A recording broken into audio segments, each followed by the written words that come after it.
And it's another blessed morning out in Johannesburg, South Africa. My name is Ntsiki Mazwai, and this is another Mamiya Moments. Thank you so much, first of all, for all the new subscriptions, and thank you for being here. And please look out for today's episode with Ahmadiel Nahuda talking about the Hebrew Israelites. We're going out into the diaspora now. New information, new things. So yeah, please do look out for the content, the official content on the podcast. This is Mamiya Moments, where I get to reserve the right to be controversial. Another difficult topic, another day. This used to be much easier when I just used to tweet and then everybody gets pissed off and then I just continue with my day. Now I'm making these videos and actually vocalizing, and so it's not easy, obviously. So remember that thing that South Africa is known for being the capital of? I almost said it. You know, YouTube doesn't want us to talk about these serious things, and it's so weird. But anyways, you know what South Africa is known to be the capital of? I want to talk about that, and I please ask you to join me in being very creative in saying this word, this violent word that we're not allowed to say on YouTube, but this violence does happen and is happening. And I wanted to talk about how in South Africa, why we are known to be the capital of that is that we have a culture of a country, that doesn't really take that seriously. And this is a difficult topic because I don't even know where to start. First of all, men are physically stronger than women. It's a biological fact. It'll never change. The power that men have over us women is that they're physically stronger than us, and therefore they can use their physical strength whenever they want to, if they want to. Which makes us quite vulnerable. But it also makes men quite vulnerable too, because it means that there's a discipline inside of themselves that they have to learn to control. Because it doesn't come naturally. You know, if you're stronger than something, you're stronger than something. But now you've been put in a world where you have to control that strength to make the environment safe for the people that you cohabit this world with, which are women. So to be a man, that part of it is quite challenging. To have the power to do something and to wake up every single day with that power and to control that power every single day, that in itself is an incredible victory. So we want to live amongst men like that. We want to live amongst men who make us feel safe.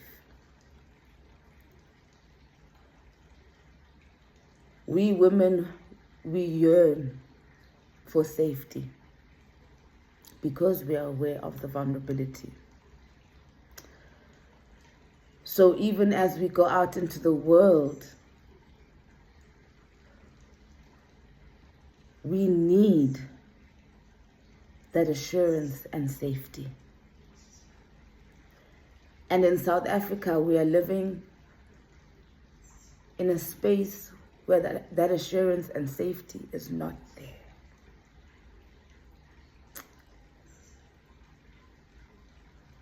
And I think what's really sad is that it didn't always used to be like this.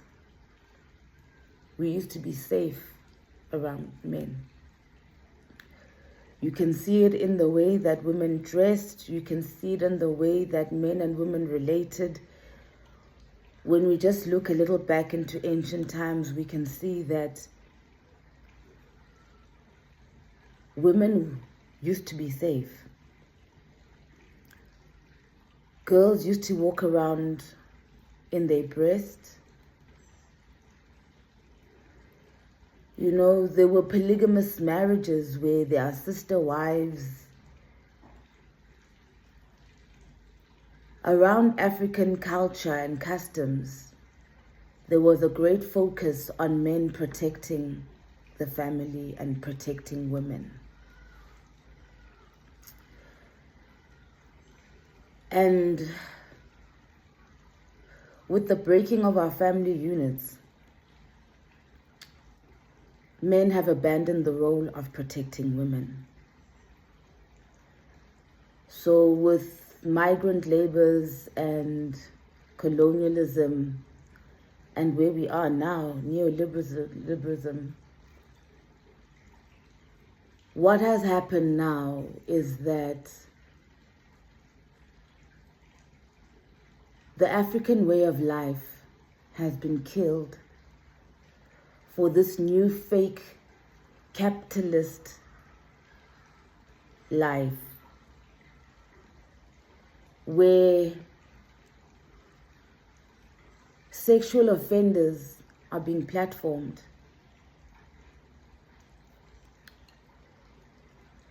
So South Africa's got this culture where we morally, we don't know right from wrong anymore.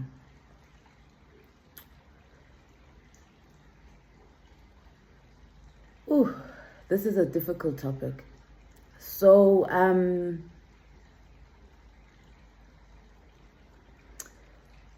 so we miss our men, the men that made us safe. Now I want to talk about what's happening now and how it's playing out. The toxicity where, because men have no longer made women feel safe, women have started fighting back in really low and violent ways as well.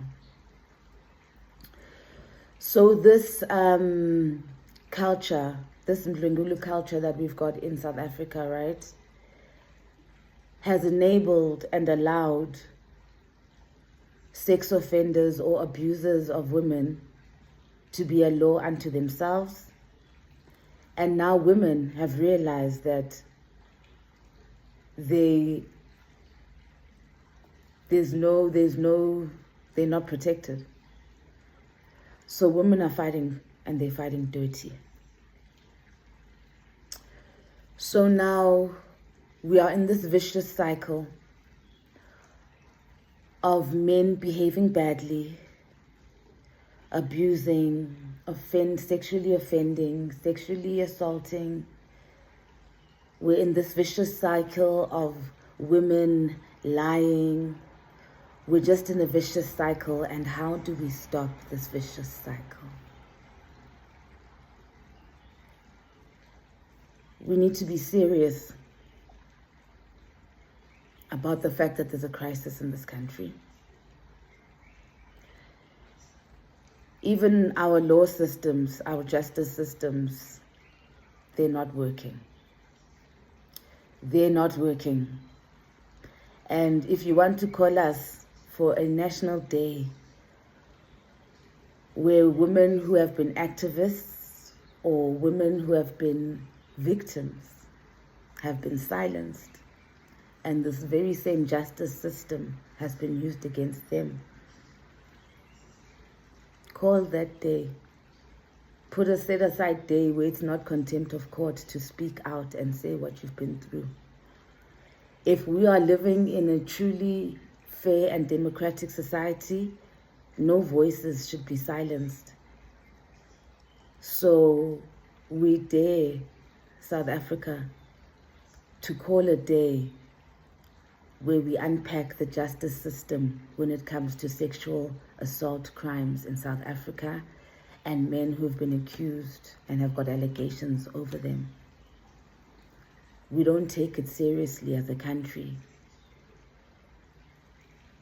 Offenders can use the justice system to protect themselves. Victims continue to be victimized. Nothing is done about sex offenders, but instead, you know what happens in South Africa? You platform them. You give them platforms. And you know what, guys? It's fine that we don't take sexual crimes seriously, okay? It's fine. But can we just not put them on public platforms, please? These men, you can let them get away with these crimes, it's fine. We understand that evil wins, great. But can we not put them on public platforms? Can they not be at concerts? Can they not be on TVs? Can they not be on radios? How disgusting of a nation are we that when somebody's got a cloud like that hanging over them, we put them on a platform for our children to look up to, so that our children know that if you are accused of things like that, it's not such a big deal. You'll still be celebrated. Why do we need to platform them, guys? Why do we need to give platforms to people, to men and women who have got allegations over their heads? Guys, there's so many talented people out there who don't have allegations. Why can't we celebrate them and give them the platforms? Because they take being in the public eye seriously. They don't get to a place and then abuse the power and act arrogant and then do as they please. They don't do that. 80%, 90% of these men in entertainment are not doing that. But you don't give them the platforms. You give the platforms to the ones that it's going to rough up social morality, where we must sit there. As when you sit there, South Africans, what do you think that whole R. Kelly thing is about? Little P. Diddy things.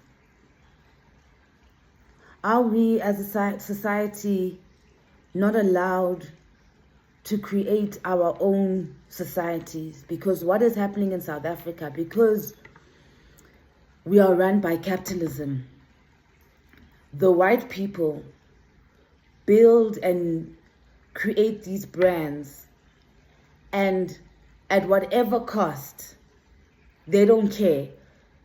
So if this guy has been accused of all these things, if they've built the brand, for them the most important thing is to make the money off the brand. They don't care about the social consequences, guys.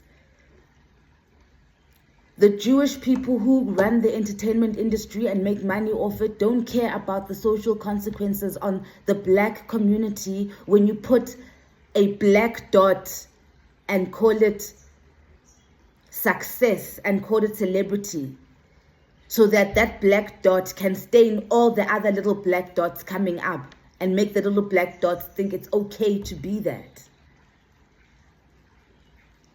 So when do we as society start having a voice, guys? Please, can we stop platforming people with allegations or former allegations, guys? They can get jobs in other industries, but to be on a platform where our little children are exposed, and every time they get onto the platform, the whole conversation comes again and it's a vicious cycle. Can we just look serious about it? And yes, can we also arrest the women that do false allegations? Can we just deplatform? The women that have lied, we deplatform. The guys that have got allegations, we deplatform. So that everybody we know that we put on a pedestal, where we say here on TV, guys, here on radio, we've got the best of us. Because it's awkward, guys. We can't be putting buloi on a platform, guys. If people don't know how to behave themselves in society, don't put them on the platforms. People must learn how to behave to be on platforms. It's not that hard. Can we make this country safe for women again? It's not nice, guys. It's not nice. We've reached rock bottom levels. The girls are putting drugs in your things and stealing from you because you're meeting them at clubs and taking them to your homes. It's not nice, guys. You don't respect women anymore. And don't platform people who don't respect women, because then it continues the cycle. Siyanicela, please, guys, please, can we just check ourselves? As South Africans, can we start checking ourselves? Because it seems we've come into really a new era. Things have changed. As you can see, things are changing. And can we have new rules? We cannot continue the way we used to be. Can we raise the standards? No offenders on public platforms. No offenders on public platforms. We've got a Mdlenguli culture in this country that we need to now sit down and see, Guti, how do we move about this? But first of all, number one, can we deplatform everybody that has got, everybody, even the women who lie. Bonke, guys, we deplatform. Thank you very much. My name is Nziki Mazwai. This was Mamiya Moments. Please remember to subscribe to the channel. It's free. But I would like you better if you join the channel, actually, and pay 20 Rand a month or whatever, so that we can keep giving you the awesome content. Please go check out the other content as well. It's really amazing. It's really cool. Except for these episodes that I have, these mental episodes of mine. The content is really stellar. So thank you to everybody who's been supporting. And we'll see you at 8 o'clock for today's episode of Umoya.